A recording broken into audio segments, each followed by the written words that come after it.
Hola, ¿qué tal? Hoy un nuevo video para el canal y esta vez vamos a ver qué edición de Windows tenemos y además vamos a ver qué versión de Windows tenemos. Lo único que tenemos que hacer es irnos acá al buscador y escribir. Yo lo tengo de primero, pero ustedes no.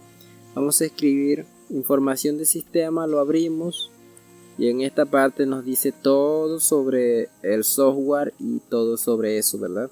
Entonces lo que tenemos que ver que aquí dice el nombre del sistema operativo y aquí dice que tenemos la edición, sería el Microsoft Windows 11 Home de un solo idioma. También tenemos aquí la versión 10.0.22 y ahí nos dice que sería la versión de Windows. Si decimos bueno, eso no es lo que me interesa, ¿verdad?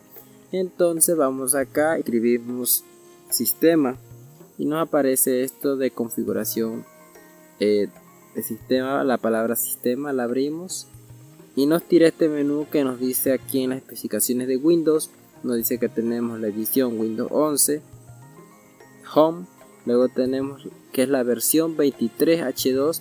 Por si acaso no le funciona la última, podemos ir también al explorador de archivos y irnos acá donde dice este equipo, damos clic derecho y decimos propiedades y nos saltará lo mismo. Y bueno gente, eso ha sido todo por el día de hoy. Espero que el video les guste, que les funcione y me comentan ahí abajo si te funcionó. Eso es todo, adiós.